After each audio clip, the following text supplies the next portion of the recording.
I'm assuming you had a chance to listen to the president's address today.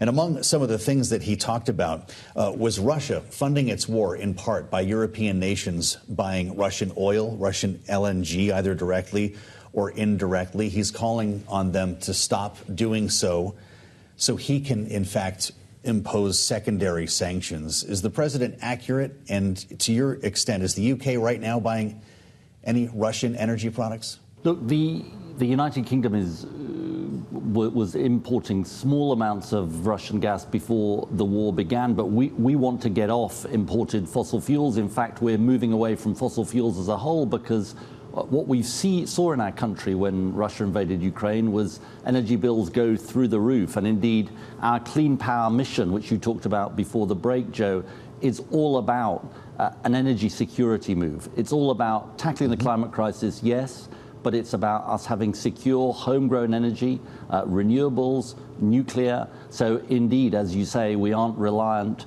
on petrostates and dictators for our energy sources.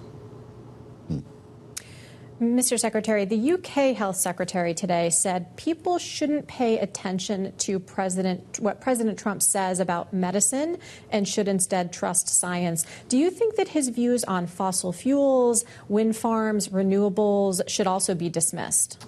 I think what President Trump said today is something he said many times before. I think his opposition to wind power and indeed his enthusiasm for fossil fuels is well known. Now, President Trump is the duly elected president of the United States, and he has a mandate for what he is doing in the US.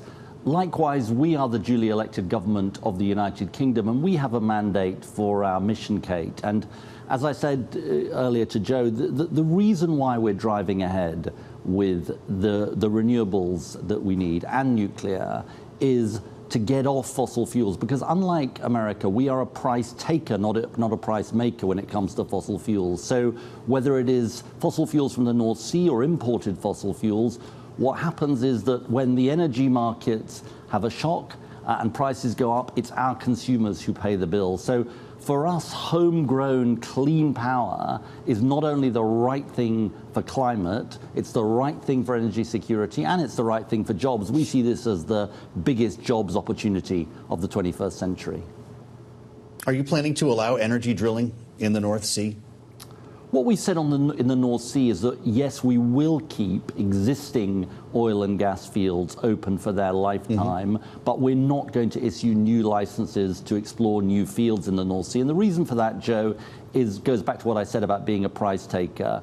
It wouldn't cut energy bills in the UK to allow new licenses to explore new fields. We think the right way forward for the UK is to drive forward with clean homegrown power, but oil and gas will continue to play a role for some decades to come. Nobody's turning off the taps in the North Sea.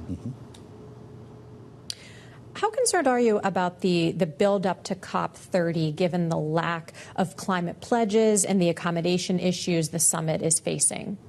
You know, what's so interesting, Kate, is being here in New York for New York Climate Week, is obviously the US has its position on these issues. But what I hear from countries right across the world, many of whom are represented here in New York, is they're going ahead with their plans for clean energy. And the reasons for that, and we will be hearing some of these pledges, COP pledges tomorrow, and the reason for that, and this is the big change in the last 15 or 20 years, is the economics is now pointing in the direction of clean energy. If you take solar power or wind power, for many countries around the world, it's the cheaper alternative to fossil fuels. And so I think if you look at the big picture of what's happening, the trend is very clear to me, which is countries moving towards clean energy. Take the UK, for example. In 2010, about 7% of our electricity came from renewables. Today, it's 50%.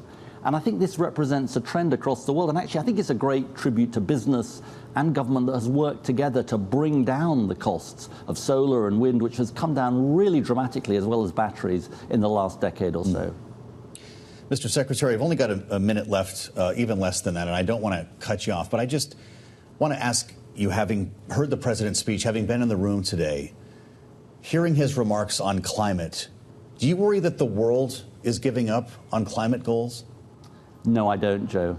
You know, President Trump's views on this are well known, but when you look across the world, so many countries are carrying on moving towards clean energy and tackling climate change. And I think there's a real mood of determination here at New York Climate Week that countries are going to pursue their own national interest. And what's right for so many countries across the world is to stay part of the Paris Agreement, carry on moving towards clean energy, and it's about acting in our national interest.